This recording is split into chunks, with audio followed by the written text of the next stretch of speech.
Hey everyone, welcome to Mom, I Left the Church podcast. I am Leah, and holy shiz, I can't believe I'm doing this right now. This is nuts.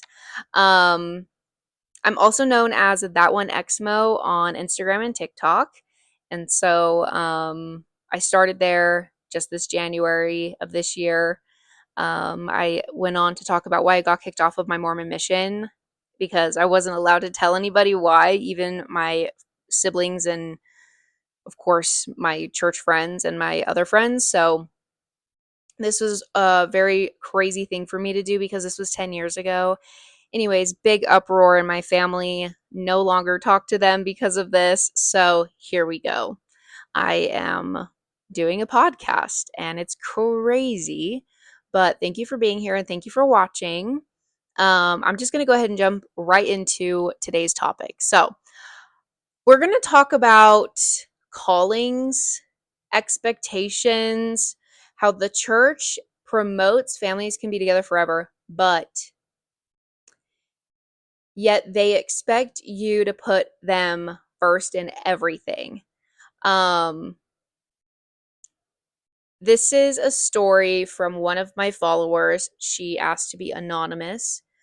Um, when I read her message, I could not believe how sad and twisted her parents' mindsets are. Just like, here we go. I'm just gonna read it.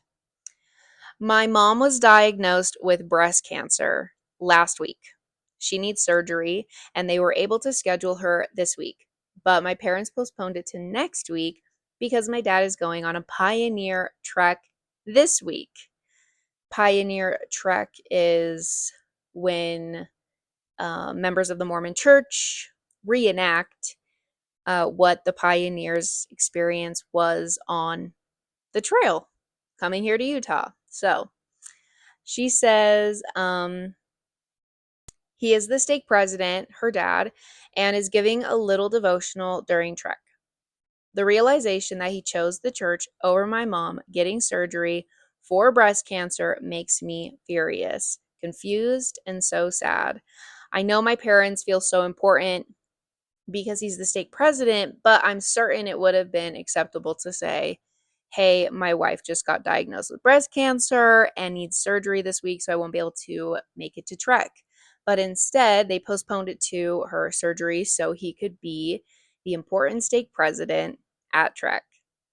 The way the church controls people and makes them think they have to pick the church first breaks my heart. First of all, I just want to say, whoever sent this, thank you for sharing. This was a really big and vulnerable thing to share. But like, what the F?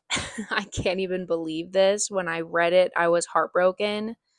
Um, this is the psychological like grip that the church has on their people.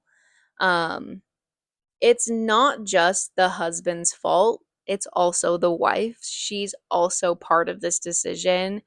And like, they're so deep into the religion and the way of thinking that they chose Trek over breast cancer surgery. And that's what makes it so wild, is something so life threatening is put on the back burner. I don't understand it. This is the thing, is God doesn't need you to go on Trek. He doesn't need you to go talk to a few kids. And the Mormon church makes your calling sound so important, especially if you are a stake president or a bishop. You are so busy as a higher up in not getting paid. Like, this is the other thing, is they're not getting paid for this. Um I think when we look at Pioneer Trek and how it's supposed to be, right? It's supposed to be about sacrifice, about family. Yet this guy can't say, hold up, my wife is having surgery and it's life threatening. I need to put it on hold. Like, I need to not go to Trek and I need to put my wife first. You have to be really deep into a brainwashing cult like this in order to put your wife's a very important surgery on the back burner. It's just crazy. This is like why people leave. This is why people are so upset, is because people out there that are in the Mormon church put the church first in everything. And it's just this crazy manipulation to be part of. It's so crazy. Like that's like the perfect word for this is it's crazy. Um I think when people get to the end of their lives, they're not going to say like, "Oh, I'm so glad I went to Trek." Like I hope that this husband regrets putting this on the back burner one day on his deathbed, being like, "You know what? I should have not gone to Trek. I should have just been there for my wife. But instead, I wanted to be courageous and give a devotional to a bunch of teenagers that probably won't even fucking remember anything he says in a year." So, yeah. To the woman who sent this, I hope your mom is okay. I hope her surgery went well. I'm sorry that this is the dynamic of your family and that your parents chose this, going on a Mormon reenactment activity over your mom and her very important surgery. There is this quote by Jeffrey R. Holland. It was in 1988. He says, "We must never lose sight of our eternal priorities. Everything we do in the church, every meeting, every lesson, every activity, every program should point to the Lord and eternal life with his Father." Um, his quote is like justifying real world consequences, and it implies that these consequences don't matter because hey, like it's eternal, right? So it's not that big of a deal. Maybe this husband thought all these kids, right? The guy, the stake president, maybe he thought, "Oh, all of these souls, all of these kids versus just my one wife." I don't know, maybe. The Mormon church expresses that if you're not doing enough service, giving, you are not putting God first. And that is what's so fucked up about the church is they manipulate their members in everything that they do. Um in the church, they are God. You have to please the Mormon prophet and apostles and everything that they do in order to receive blessings. Um, the church looks like it does care, right? They have humanitarian aid, they have a bunch of food storage, pantry kind of setups for people. They do donate to charity and those in need. But ultimately, when you look at the whole picture, they are so aesthetic. They are all about looking like Christians, even though nothing about the Mormon church is Christ-like. And this is coming from somebody who was endowed. I served a mission. Like, I taught people, I was there helping them pick out what they were going to wear for their baptism day. Like, I was cheering people on to join the church. And now that I'm out of it, I'm like, oh man, yeah, this is definitely culty, brainwashy, manipulating, conditional love kind of status. And it's just really sad because, like, the moment your needs or pain become inconvenient to the church, your problem to be managed at all. They don't want problems at all. So when you go make an uproar with your bishop, it's quiet. Let's sweep it under the rug, right? This devastating, life altering moment to leave your wife who is in need of surgery for God. I I can't even imagine my husband saying, "Hey, let's put this on the back burner because I've got trek I got to go to."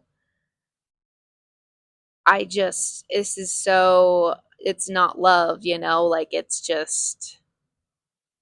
honestly really sad. And the church teaches so much to show up, to smile, don't ask questions, do what you're told. You'll get the answers in the next life. Um, it's just something that makes you feel like, well, do I get any like choice in what happens with whatever, or is it just like you do this and this is what happens? Like, it's just crazy. Like, you want blessings, like do what we ask. This happened in high school for me. My dad was all I when I look at this whole experience, I'm like, I can't even believe this happened.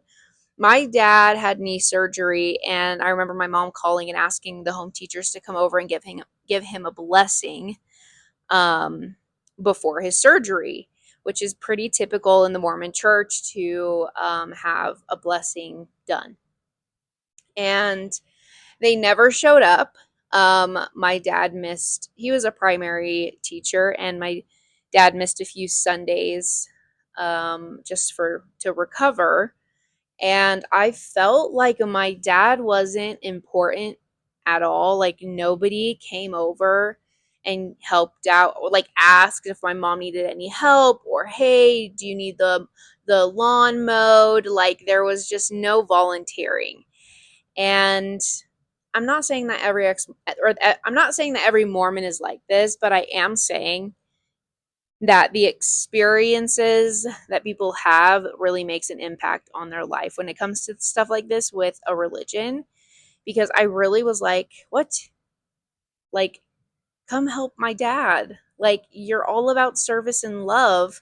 Why aren't you doing this?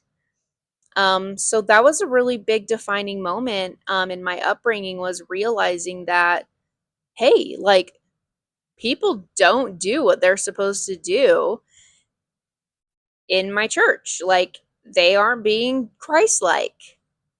And I think many Mormons are very giving. I'm not saying that every Mormon is like this, but these people who are sacrificing their lives are being used, and they don't even know it. So, like, for example, right, for decades, the church literally paid employees to come and clean the church buildings.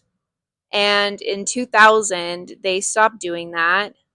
Um, and they looked at it as like this opportunity for people in the church to serve. So they're like, hey, can you clean toilets? It's like, what? I don't know. That just doesn't make a whole lot of sense to me, but it doesn't seem like spiritual growth. It seems like, more of a business decision to like save $1 billion, a few $1 billion, or whatever. More temples, I guess. Families are waking up on Saturday mornings to go vacuum the church buildings, to go, yeah, scrub the urinals. Like, and the church has more money than some nations. And that's what's crazy, is like they have enough money to pay people to clean their buildings, but they choose not to. And it shows where their priorities are. And I remember this is where my shelf started to break. So in 2017, I got married, not in the LDS temple. We just got married civilly. And the Relief Society president would text me. I was not active, but she would text me all the time saying, hey, remember, I'm not going to church.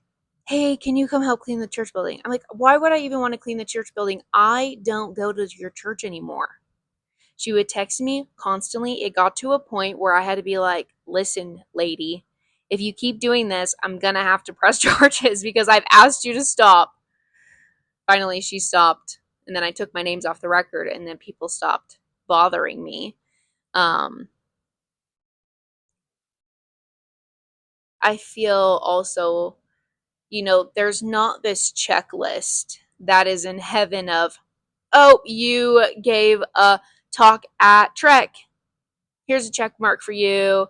Or here's a gold star for you for, you know, taking a casserole over to, old lady. I don't think that that's how it works, and Mormons feel like that's how it works. Is you do something for the church, you get a gold star. And I don't feel in any way that if Christ was, this person that everyone says he is, and his whole like be loving, be kind, be like me, I don't think this is how Christ wants his people to be living. And the Mormon church is so manipulating. It's honestly just really sad. It's really, really sad. Um, I don't think we're going to get, if there is the other side, right? I don't know. But I think if we got to the other side, I don't think they're going to say, God or whoever, you didn't do enough. Sorry. You were nice and you didn't kill anyone, and you were a good parent, or you were nice. I don't think that that's going to keep anyone from going to heaven. But Mormon heaven is a very different kind of place than regular Christian heaven, so you have to earn your way into your eternal salvation, and that's just how the church does it. I just want to say thank you to the anonymous person who sent me this very sad message. I appreciate your courage in sharing this with me. And I hope that this video has helped people realize that the Mormon church is not all that it seems. There is so much hurt and pain and conditional love that it's just sickening. Um, I hope anyone who is doubting their beliefs in this church, to take this as a sign, to do a little bit more research, and not on the church's website. Reach out to other ex-Mormons and